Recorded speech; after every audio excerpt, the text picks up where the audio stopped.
I'm Alyssa. And I'm Crystal, and we're going to be your anchors for today's newscast.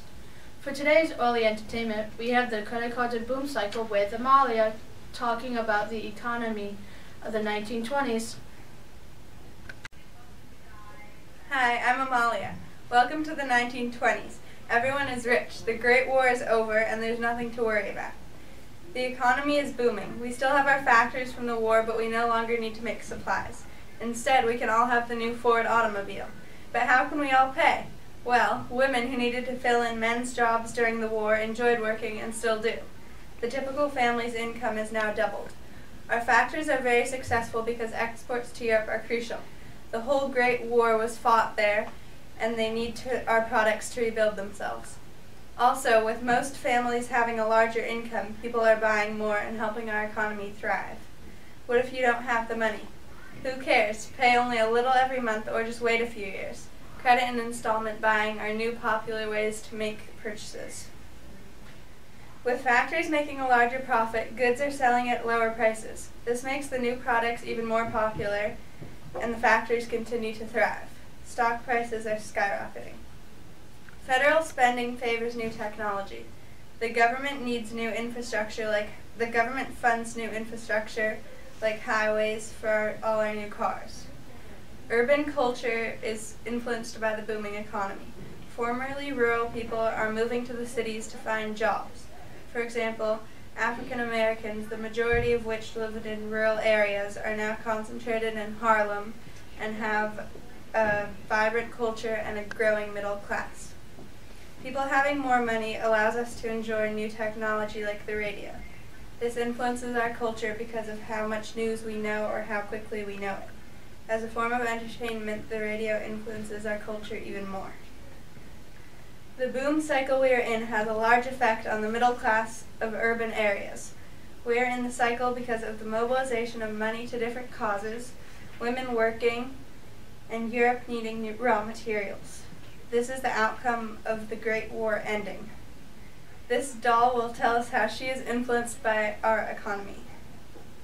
Well, now that I can work, I can buy my cigarettes, moonshine, dresses, and go out to speakeasies to dance the night away. You never run out of dough? Well, that doesn't matter anymore. I can pay a little at a time, installment buyings, or I can just use my credit. No way. Thank you, Amalia and Julia. Let's hear Michaela and Allison talking about the Red Scare. Hey Allison, did you hear about what happened in Russia? Yeah, the Bolsheviks overthrew the Russian government and now they're a communist country. Attorney General A. Mitchell Palmer held raids in suspected communist houses.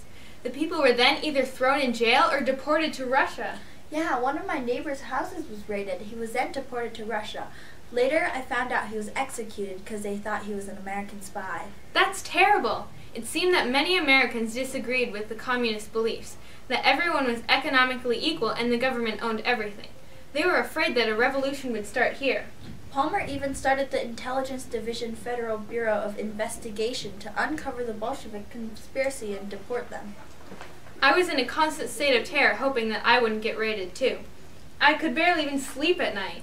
Me too. I always made sure to be careful of what I said in public. It was a major relief that the Red Scare ended. All of those Bolsheviks being deported drained a major source of labor. And now over to Alex and Taylor to hear more about homegrown crime. What operation are you guys running down there? Because I've been hearing quite a bit about this man. He is smuggling and bootlegging liquor and other illegal activities, making a profit in little time. This new generation of kids are going to want some gigawatt soon. Wow, sounds like he's having a big whoopee down there. What about the authorities? Aren't they doing anything? It's the 1920s, Marvin. Al Capone is at the peak of his power and is untouchable. But his reputation is about to get shot, even after giving numerous donations to the various charities and being known as the modern-day Robin Hood, until he was claimed of being part of the St. Valentine's Day Massacre. He might be charged with tax evasion and was sent to the federal prison, but he will see jail time. Thank God. I want to see these Italianis out of here because I am tired of them taking all of our jobs. Also, this isn't the America I know. And how?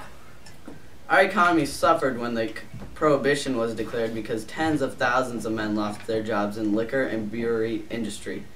But Al Capone and his gang had a positive effect also on the economy because as he gained money illegally, he bought many luxurious items that contributed to the economy's growth.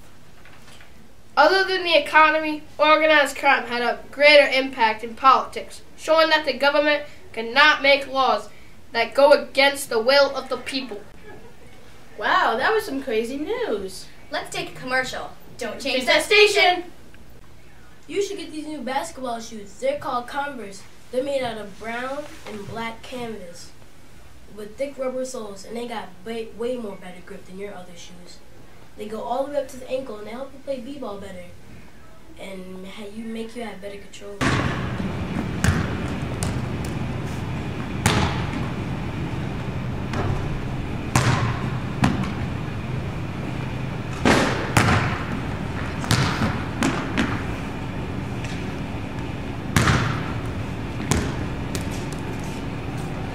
I want to do better, but it's my shoes that are messing me up.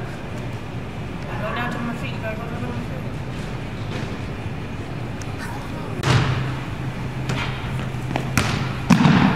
You should try these new Converse. They're the best basketball shoes out right now. They have these black and brown canvas, the thick rubber sole right here, and they have better grip. They can be made all the way up to the ankle, but obviously these are low top.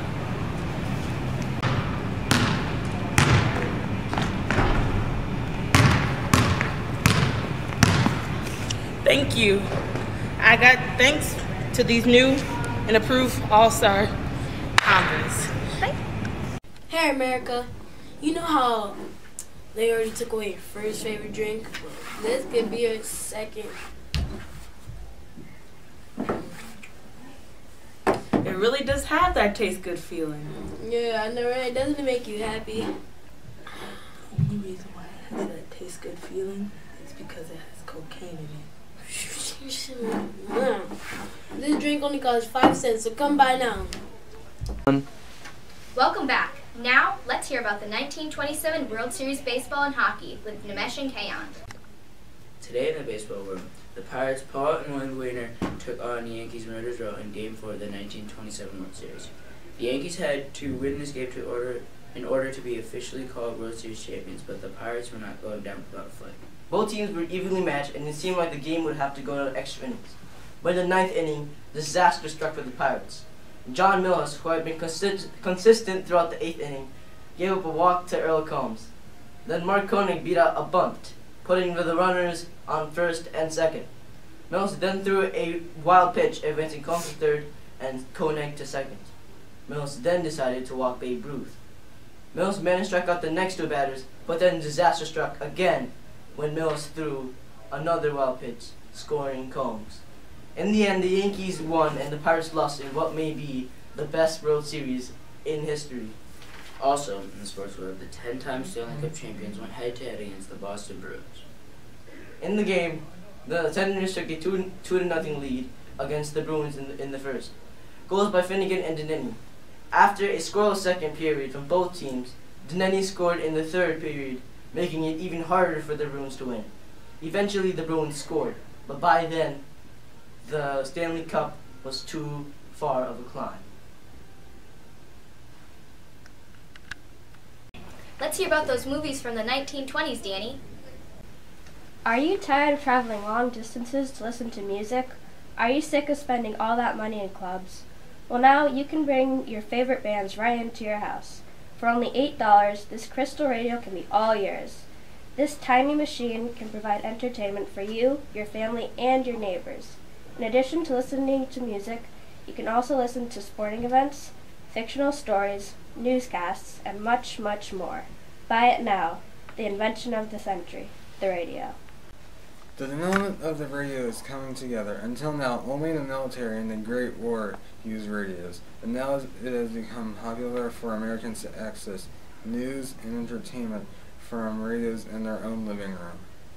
At the same time, movies are also very popular. Hollywood has become the movie capital of the world, and the weekly movie attendance is up from about 40% to over 90% of the U.S. population. Wow, that's a lot. There are 20 movie studios, but 5 that dominate, including Warner Brothers, Paramount, and MGM. Some large movie houses have opened, like the Roxy Theater in New York City, which seats over 6,000 people. The Jazz Singer, which is the first talking film, has been a huge hit, but neither the radio nor the movie industry kind of happened without the invention of Guy DeForest. Guy DeForest invented the talking motion picture and was the most important person in the development of the radio. He is best known for inventing the audion, which is a vacuum tube that made it possible to detect, amplify, and transmit sound. The radio is having a big impact on political campaigns since it allows candidates to be heard in places other than where they're speaking. With radio, the president can speak directly to millions of Americans about important issues from the White House. People are becoming engaged in political discussions like never before. The growth of the radio is having a big effect on the economy. Companies like General Electric and Westinghouse are making radio receivers and transmitters. By 1922, there are 600 radio stations around the U.S. In the late 1920s, NBC and CBS are the first radio networks, and radio has become the new place to advertise. Still, many people are debating if radios will be useful or if they will last. Many people think radios will corrupt U.S. culture.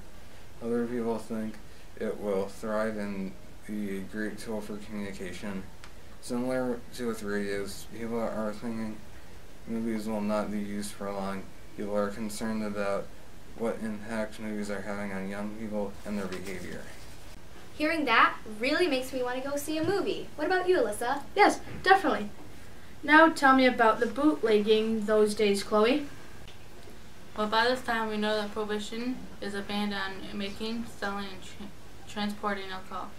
The law is called the Volstead Act, or 18th Amendment. There are a few good reasons to ban alcohol. First of all, when men drink, they become uncontrollable and they take their anger out on their families. Second of all, the government wants to keep men out of the bars and in their houses to help take care of their kids. Also, we don't want to buy beer because we don't want to support the German brewers. Meanwhile, the mafia is making millions of dollars and crimes are increasing. The mafia pays police to look the other way while the mafia brings in the beer. They also run the speakeasies, which are bars where people can dress up, dance, talk, and drink. In my opinion, you should stay out of the speakeasies so you don't get in trouble. Let's hear about the Harlem Renaissance with Mariel. One of the key ideas of the new Negro was to reshape the way the world saw African Americans through fine art, music, and literature so as to gain respect from other races.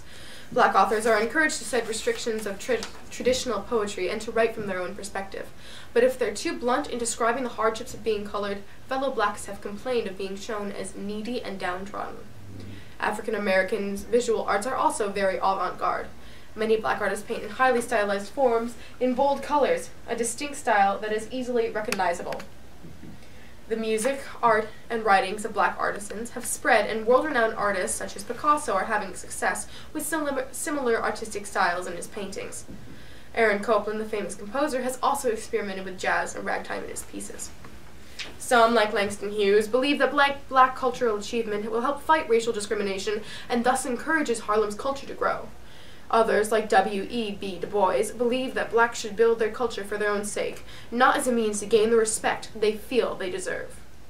Overall, the Harlem Renaissance has brought America into the 20th century with new music, art, and literature unlike any seen before, adding a new depth to the American experience. And all of us in America are paying attention. Let's head over to Edward and Bella talking about the Kellogg brand pack. Hey Edward, have you heard? War's been declared illegal. Whoa, how'd that happen? Well, representatives from 60 different countries met in France to sign a treaty called the Kellogg Brand Pact. It was signed this year, 1928, on August 28th. Whoa, that's amazing. Settling our issues peacefully is the best option. How'd the world come up with that? Well, France was afraid that Germany would invade Paris again. So they proposed that the two countries sign a treaty. Then other countries were like, wow, that's the bee's knees. We should sign that treaty too. It would help our economic stability and our foreign relations. Well, of course it'll help with our economic stability. Countries solving their issues peacefully is the best way. We'll trade more and everyone will benefit. Yeah, what an amazing treaty. It's a good thing we defended ourselves in the Great War. Now America will be safe forever. Well, Congress did say that the treaty would be interfered with if the United States needed to defend themselves. But they signed it to promote peace and keep the public safe? Yeah.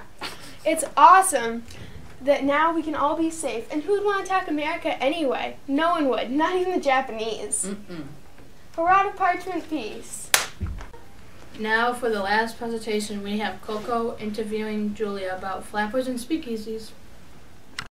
Hi Julia, welcome to the Free World Chronicle, New York's biggest underground news source. Today I want to talk about what has changed since the Great War and your views on this greatly developing time period.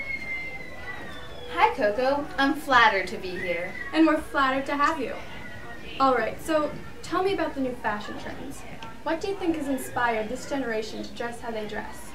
Well, do you like my hair and my new dress and all my other new clothes and my heels? Oh, I love it so much. It's all new and innovative. Okay, so I went to the hairdresser and I was like, just chop it all off and give me a wave. And she did, and I loved it. It looked perfect. Gorgeous, hon. Do you feel like you're treated any differently because of this new liberal style than, say, your mother's generation was treated? Well, I still feel like I get looks of disapproval from certain people, but I think people will have to realize that we are modernizing and that soon it's going to be a lot worse, if not the same. Hopefully the same. Maybe a lot worse. As women in this decade, we're definitely becoming more independent, yet there's still a strong sense of disapproval. Where do you go in the city that lets you feel comfortable and have a good time? Speakeasies, of course. Despite the unlawful, cheap, watered-down alcohol, I'm willing to drink it to show my defiance against prohibition, and plus it's just so much fun. Do you have any favorite hotspots? Well, two of my friends, Jack Crindler and Charles Burns, have opened a few in the city, and those are usually my preferences. I've never actually been to a speakeasy. Could you describe the atmosphere of one for me? Darling, really? Oh, there's so much fun. There's writers and musicians and artists, and there's music everywhere. It's just such a good place to go and hang out with your friends on a Saturday night and just relax. Definitely high on my list of things to do. So could you tell us a little bit more about your daily life? Well, I'm a telephone operator, like most of my other friends. But it's fairly easy, but a bit tedious. But I think it's important since I have to support myself as a single woman. Yeah, so tell us, Julia, do you have a special someone? Well, at the moment, I'm not interested in a long-term relationship, but I do have a few male friends that I go dancing with sometimes. That seems to be popular right now. So, although women have successfully entered the workforce, they're still often being paid a lot less than men for the same jobs. How do you feel about this? Do you want more equality to men? Well, I was very glad that the 19th Amendment was passed and now women have suffrage. But I myself do not feel like I have to have more equality with men because I like my position in society, because now I can be independent and live alone and not rely on them, but I still have that innocence that attracts them. The 19th Amendment is definitely important for us as women. Well, thank you, Julia, for joining us today at the Free World Chronicle. We'll see you next time. Toodles! Well, that's it for today's newscast. I hope you learned a lot. I'm Alyssa. And I'm Crystal. Thank you for watching.